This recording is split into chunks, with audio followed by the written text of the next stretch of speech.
नमस्कार, बहुत-बहुत स्वागत है आप सभी का हमारे पैरामेडिकल स्टडी पॉइंट के इस यूट्यूब चैनल पर। मैं वीरेंद्र शर्मा, आप सभी के लिए एक बार फिर से एक नया वीडियो लेकर उपस्थित हूँ। और दोस्तों अभी जबलपुर यूनिवर्सिटी के द्वारा बीएमएलटी फर्स्ट ईयर के जो एग्ज़ाम शेड्यूल हुए हैं 17 तारीख को अ, बेसिक हिस्टोलॉजी, एनाटॉमी और फिजियोलॉजी का पहला पेपर है। इसके बाद 20 तारीख को बायोकेमिस्ट्री फर्स्ट का पेपर है, 24 तारीख को आपका माइक्रोबायोलॉजी फर्स्ट का और 27 तारीख को आखिरी पेपर हेमेटोलॉजी फर्स्ट का है। तो इस पेपर को ध्यान रखते हुए कई सारे स्टूडेंट ने मेरे पास मैसेज किया है कि आप इस जो भी पेपर के संबंध में जो भी जानकारियां हैं और एक मॉडल पेपर, एक गेस्ट पेपर हम सभी के लिए आप बनाएं यहाँ पर। तो काफ़ी सारे स्टूडेंट के मेरे पास मैसेज हैं, उन मैसेज के लिए उनका ध्यान रखते हुए मैंने एक मॉडल गेस्ट पेपर तैयार किया है। और विगत कई वर्षों के जो पेपर थे, जो यूनिवर्सिटी के द्वारा पेपर लिए जा रहे थे, उन सभी पेपर के आधार पर उनका अध्ययन करने के बाद में, उनका एनालिसिस करने के बाद में मैंने कुछ क्वेश्चन तैयार किए हैं। और आज इस वीडियो के माध्यम से उन सभी स्टूडेंट के लिए जो अभी आगामी परीक्षा में बैठने वाले हैं, उन सभी के लिए जो ये प्रश्न काफ़ी महत्वपूर्ण हैं। और इन प्रश्न पत्र के द्वारा इनका आंसर करके आपको कितनी शब्द सीमा में इनका आंसर करना है, कितनी समय सीमा में इनका आंसर करना है, और उसके उसके माध्यम से आपकी जो तैयारी होगी उसको आप अपनी तैयारी को पुख्ता कर सकते हैं। तो आज एक गेस्ट पेपर में हम इस मॉडल प्रश्न पत्र में हम इसको आप सभी के सामने शेयर करते हैं। और अगर आपको इसका पीडीएफ चाहिए तो आप मुझे मेरे व्हाट्सएप नंबर पे मैसेज भी कर सकते हैं, आपको इसका पीडीएफ भी मिल जाएगा। तो देख लेते हैं किस प्रकार से प्रश्न पत्र आएगा, किस प्रकार से उसके आंसर करने हैं, कितने शब्द सीमा में आप आंसर करना है। कई बार ये होता है कि क्वेश्चन का आंसर तो आपको आता है, बहुत अच्छे से आप करना चाहते हैं, लेकिन आपको ये नहीं पता होता कि कितनी शब्द सीमा में लिखना है। जनरली कुछ जो आंसर होते हैं उनकी शब्द सीमा निर्धारित होती है, लेकिन हम अगर हमसे आंसर अच्छी तरह से आ रहा है तो कई बार हम उनको शब्द सीमा से ज़्यादा लिख देते हैं, जिसके कारण हमारा समय खराब होता है। और कई बार हमसे आंसर समय कम होने की वजह से हम उसका अच्छे से बनते हुए आंसर भी पूरी तरह से नहीं लिख पाते हैं, जिसका परिणाम यह होता है कि हमारे जो फाइनल जब कॉपी हमारी चेक होती है तो उस पर हमारे जो नंबर होते हैं वो ऊपर नीचे हो जाते हैं। तो अपनी आप तैयारी को पुख्ता करने के लिए इस मॉडल पेपर के द्वारा आप अपनी तैयारी को एक ये कह सकते हैं कि आप अच्छी तैयारी कर सकते हैं, उसमें से अपनी तैयारी को एक फाइनल जो रूप है उसको दे सकते हैं। तो देख लेते हैं परीक्षा का पैटर्न कैसा रहेगा और उसमें किस तरह के प्रश्न आते हैं। सबसे पहले जो मैंने ये क्वेश्चन बनाए हैं, शुरू के जो very short answer of the question जो रहते हैं, बहुत जो लघु उत्तरीय आप उसको हिंदी में कह सकते हैं कि अति लघु उत्तरीय प्रश्न जो आते हैं, अबाउट 50 to 60 वर्ड्स में जो क्वेश्चन जिसके आंसर आपको करने होते हैं, तो वो कुछ क्वेश्चन देख लेते हैं। आपके पेपर में 10 क्वेश्चन ऐसे रहते हैं। पहले फर्स्ट क्वेश्चन में आपके 10 प्रश्न ऐसे रहेंगे जिनका आंसर आपको 50 to 60 वर्ड्स में करना होगा। 50 से 60 शब्दों की समय सीमा होती है। जनरली उनका आप जो आंसर करेंगे वो 3 से 4 लाइन, 5 लाइन में आप मैक्सिमम उसका आंसर कर सकते हैं। तो देख लेते हैं पहला क्वेश्चन क्या है यहाँ पर। पहला जो क्वेश्चन मैंने दिया है वो स्ट्रक्चर ऑफ न्यूरॉन है। आप इसमें न्यूरॉन का स्ट्रक्चर आपको बताना है। न्यूरॉन आप सभी जानते हैं कि नर्वस सिस्टम से रिलेटेड है, और नर्वस सिस्टम की जो स्ट्रक्चरल यूनिट कह लें या फंक्शनल यूनिट कह लें, उसको न्यूरॉन कहते हैं। तो न्यूरॉन के बारे में आपको इसका स्ट्रक्चर समझाना है। इसका आंसर आपको सिर्फ 50 to 60 वर्ड्स में करना है। कई बार 50 to 60 वर्ड्स का मतलब आप शब्द नहीं गिनेंगे, उसका शब्द नहीं गिनना है आपको। 5 से 6 लाइन उसका आंसर आप कर सकते हैं, और इस 5 से 6 लाइनों में आप उस क्वेश्चन का सफिशिएंट आंसर आप कर सकते हैं, जिसमें आपको, अगर आपने अच्छा आंसर किया है तो आपको उसमें पूरे नंबर मिल सकते हैं। तो स्ट्रक्चर ऑफ न्यूरॉन आप इसको नोट डाउन भी कर सकते हैं, पहला क्वेश्चन है। दूसरा जो क्वेश्चन है आपका structure and function of pancreas है। पैंक्रियाज सभी जानते हैं, पैंक्रियाज का स्ट्रक्चर आप कर सकते हैं। ये क्वेश्चन आप 50 to 60 वर्ड में अगर आएगा तो सिर्फ स्ट्रक्चर ऑफ पैंक्रियाज पूछ सकता है, या तो हो सकता है फंक्शन ऑफ पैंक्रियाज पूछ सकता है, अगर 50 to 60 वर्ड्स में आएगा। इससे ज्यादा अगर शब्द सीमा में आता है तो आप इसका structure and function of pancreas ही पूरा ये क्वेश्चन पूछ सकता है। बहुत ही महत्वपूर्ण क्वेश्चन है पैंक्रियाज के बारे में। तीसरा जो क्वेश्चन है, name of the part of urinary system. बहुत ही महत्वपूर्ण क्वेश्चन है, बहुत इंपॉर्टेंट क्वेश्चन है कि यूरिनरी सिस्टम के जो पार्ट्स होते हैं उसमें क्या क्या पार्ट्स आते हैं उसके बारे में आपको लिखना पड़ेगा। इसके बाद फंक्शन ऑफ सेल मेम्ब्रेन, जो सेल मेम्ब्रेन होती है उसका क्या कार्य होता है हमारे शरीर में, वो एक महत्वपूर्ण क्वेश्चन है, इसका भी आप आंसर कर सकते हैं। दूसरा है फंक्शन ऑफ लाइसोसोम। लाइसोसोम जो कि एक सेल, लाइसोसोम एक सेल ऑर्गेनेल्स है, कोशिकांग है, उसके बारे में उसका फंक्शन लिखना है। इसे आत्महत्या की थैली भी कहते हैं या सुसाइडल बैग भी कह सकते हैं। नेक्स्ट है फंक्शन ऑफ प्लेटलेट। प्लेटलेट के क्या कार्य हैं? प्लेटलेट का फंक्शन, जनरली प्लेटलेट जो है रक्त का थक्का जमाने में या ब्लड क्लॉट करने में इंपॉर्टेंट रोल प्ले करती हैं, एक ब्लड सेल्स हैं।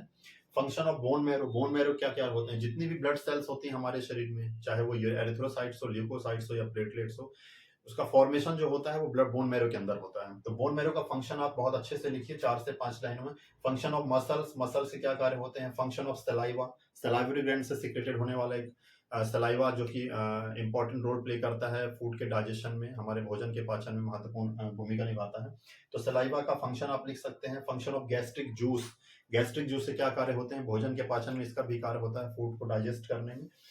नेक्स्ट क्वेश्चन है फंक्शन ऑफ स्मॉल इंटेस्टाइन, छोटी आंत या स्मॉल इंटेस्टाइन के क्या कार्य होते हैं, उसको आप देख सकते हैं।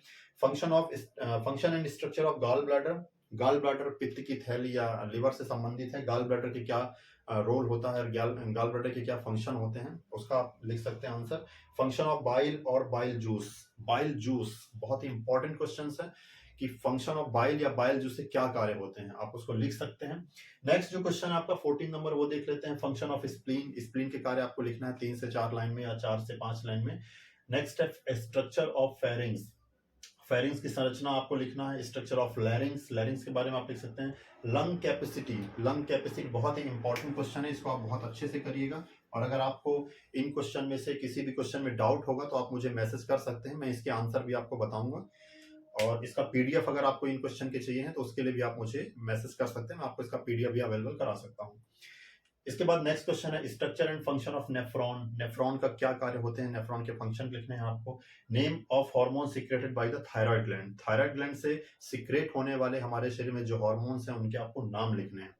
नेक्स्ट क्वेश्चन है function of thyroid gland, thyroid gland के क्या कार्य होते हैं। फंक्शन ऑफ इंसुलिन, इंसुलिन एक हार्मोन है जो पैंक्रियास की बीटा सेल से सीक्रेटेड होता है, और इस इंसुलिन का जो कार्य होता है वो हमारे शरीर में ग्लूकोज लेवल को कंट्रोल करने के लिए इसका इंपॉर्टेंट रोल होता है। तो इंसुलिन का फंक्शन आपको लिखना है। नेक्स्ट क्वेश्चन है आपका function of CSF, cerebro spinal fluid का क्या कार्य होता है, सेरेब्रो स्पाइनल फ्लूइड के फंक्शन के बारे में आपको लिखना है। नेक्स्ट क्वेश्चन देख लेते हैं जो 25 नंबर क्वेश्चन अपना स्ट्रक्चर ऑफ टेस्टिस, टेस्टिस के स्ट्रक्चर के बारे में आपको लिखना है। नेक्स्ट है structure and function of uterus, बहुत ही इंपॉर्टेंट क्वेश्चन है और अक्सर एग्जाम में आता है, यूट्रस की हिस्टोलॉजी के बारे में पूछता है। नेक्स्ट क्वेश्चन है function of function of placenta, placenta का क्या फंक्शन होता है, प्लेसेंटा का क्या रोल होता है, इसके बारे में आपको लिखना है।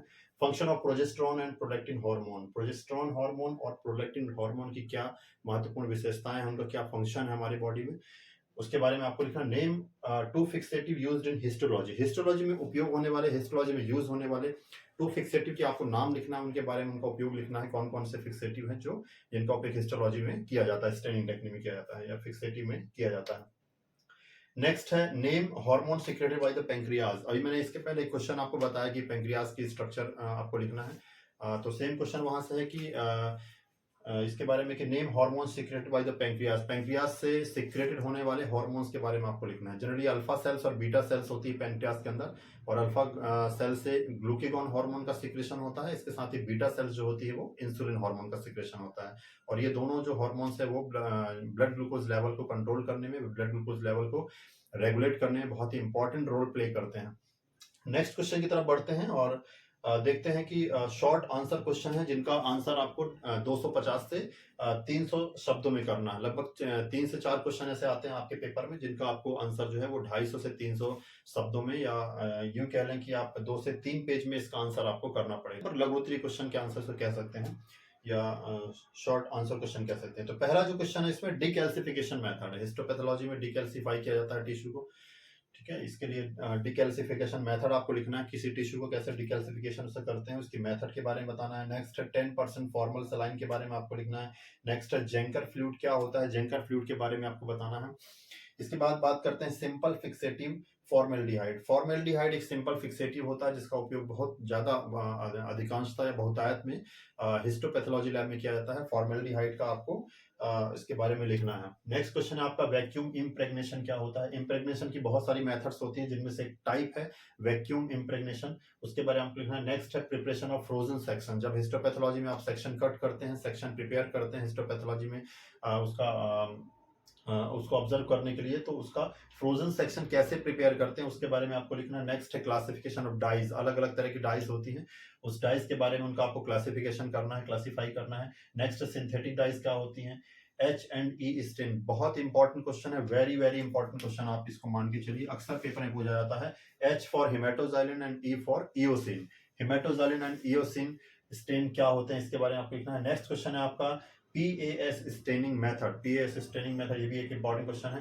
Function and structure of the thymus gland, thymus gland के फंक्शन क्या होते हैं, थाइमस ग्लैंड का स्ट्रक्चर क्या होता है, ये क्वेश्चन अलग अलग भी पूछ सकता है और एक साथ भी इस क्वेश्चन के बारे में आ सकता है। नेक्स्ट है आपका function and structure of pituitary gland, शरीर की जो मास्टर ग्लैंड होती है, मास्टर ग्रंथि होती है, पिट्यूटरी ग्लैंड होती है, उसका आपको स्ट्रक्चर बताना है, उसका फंक्शन बताना है। ये क्वेश्चन आपको डिटेल में ही पूछा जा सकता है कि पिट्यूटरी ग्लैंड के बारे में आप डिस्क्राइब करिए, आप डिटेल में डिस्क्राइब करिए, तो उसके बारे में आपको इसकी हिस्टोलॉजी पूरी बतानी पड़ेगी, फंक्शन बताने पड़ेंगे और कौन कौन से हार्मोन सीक्रेटेड होते हैं बॉडी में, कौन कौन से फंक्शन है जो पिट्यूटरी ग्लैंड द्वारा सीक्रेटेड हार्मोन के द्वारा रेगुलेट किए जाते हैं, इसके बारे में आपको बताना है। नेक्स्ट क्वेश्चन आपका safety precaution in laboratory, laboratory में जो लैब सेफ्टी प्रिकॉशंस होते हैं, आपको लेबोरेटरी में सेफ्टी प्रिकॉशन को लेकर काम करना पड़ता है, तो उसके बारे में आपको लिखना है कि क्या क्या सेफ्टी प्रिकॉशंस होते हैं, आप उसको लिख सकते हैं लेबोरेटरी सेफ्टी में। नेक्स्ट है आपका कंपाउंड माइक्रोस्कोप, कंपाउंड माइक्रोस्कोप क्या होता है, उसका डायग्राम बना के उसके बारे में आप पूरा, उसके पार्ट्स कौन कौन से होते हैं, उसकी मैग्नीफाइंग सारा कुछ, इसके प्रिंसिपल सब कुछ आप लिख सकते हैं कंपाउंड माइक्रोस्कोप के अंदर में। नेक्स्ट क्वेश्चन है आपका फंक्शन ऑफ ब्लड, ब्लड के क्या फंक्शंस होते हैं, एक क्वेश्चन आया था लास्ट एग्जाम में, function of blood cells, blood cells क्या फंक्शन होते हैं, तो ये क्वेश्चन है। नेक्स्ट है parts of upper respiratory tract, upper respiratory tract के कौन कौन से पार्ट्स होते हैं, उनके नाम लिखना है आपको। श्वसन तंत्र के जो अपर रेस्पिरेटरी ट्रैक्ट है उसके नाम बताना है। नेक्स्ट है significance of pleural and pericardial fluid, very important question है। प्लूरल फ्लूइड क्या होता है और पेरिकार्डियल फ्लूइड क्या होता है, उसका महत्व लिखना है आपको। प्लूरल फ्लूइड जनरली लंग से संबंधित है और पेरिकार्डियल जो फ्लूइड होता है वो हार्ट से संबंधित है, इनके बारे में इनका सिग्निफिकेंस आपको लिखना है। चलिए बढ़ते हैं अगले क्वेश्चन की तरफ। तो जो नेक्स्ट क्वेश्चन है वो देख लेते हैं, स्ट्रक्चर ऑफ न्यूरोग्लिया, न्यूरोग्लिया का आपको स्ट्रक्चर बताना है। इसके बाद हम बात करते हैं जो आपके पेपर में लास्ट में दो क्वेश्चन ऐसे आते हैं जिनको आपको बहुत ही डिटेल में लिखना पड़ता है, उसको मान लीजिए 450 से 500 वर्ड्स में आपको इनका आंसर करना पड़ेगा। बहुत ही बड़े क्वेश्चंस होते हैं, बहुत ही बड़ा इनका आंसर लिखना पड़ता है, आपको डिटेल में समझाना पड़ता है। तो पहला क्वेश्चन देख लेते हैं, uses of control in various staining procedure, जो स्टेनिंग प्रोसीजर होते हैं जो कंट्रोल यूज करते हैं उसके बारे में आपको डिटेल बतानी है। नेक्स्ट क्वेश्चन है आपका ultra microtome and its maintenance and principle, histopathology में यूज किए जाने वाले अल्ट्रा माइक्रोस्कोप के बारे में आपको उसको बताना है कि उसका मेंटेनेंस कैसे करते हैं और उसका प्रिंसिपल क्या होता है, उसको यूज करने का प्रिंसिपल क्या होता है। नेक्स्ट क्वेश्चन है describe blood cells and their functions, blood cells को डिस्क्राइब करना, उसके फंक्शन के बारे में लिखना है। नेक्स्ट क्वेश्चन है describe in details about blood, its composition and function, same question है, थोड़ा सा अंतर इसमें और काफी महत्वपूर्ण क्वेश्चन है, अक्सर पेपर में ये क्वेश्चन पूछा जाता है कि describe in details about blood, its composition and its function. Next question है describe laboratory hazard and lab safety, laboratory hazards क्या होते हैं, लैब सेफ्टी क्या होता है, इसके पहले भी लैब सेफ्टी का एक क्वेश्चन मैंने आपको बताया है और इसमें लेबोरेटरी हैजार्ड के बारे में आपको लिखना पड़ेगा। Describe record keeping and specimen labelling in histopathology techniques, histopathology में जो रिकॉर्ड कीपिंग होती है, जो स्पेसिमेन को लेबल करने की जो प्रोसेस होती है उसके बारे में आपको डिटेल से बताना है। तो ये था आज बीएमएलटी के जो 17 मार्च से स्टार्ट होने वाले एग्जाम है उसका फर्स्ट पेपर, हिस्टोलॉजी और बेसिक एनाटॉमी एंड फिजियोलॉजी, इसका एक मॉडल पेपर मैंने यहाँ पर बताया है। आप सभी इन जो भी प्रश्न मैंने बताए हैं इनके आंसर बहुत अच्छे से आप तैयार कर लीजिएगा। मैं ये तो नहीं कहता कि सारे जो क्वेश्चंस हैं या बहुत सारे क्वेश्चन पेपर में आपके आ सकते हैं, पर संभावना बहुत अच्छी है और संभावना है कि इनमें से कुछ क्वेश्चंस जो हैं आपके पेपर में फंस जाएं और इनको लिखने का एक तरीका आपको इस पेपर के माध्यम से, इस एक मॉडल पेपर के माध्यम से आपको एक लिखने का तरीका मिलेगा जिसमें आप अपने पेपर की तैयारी, आप अपने एग्जाम की तैयारी बहुत अच्छे से कर सकते हैं। Thanks for watching.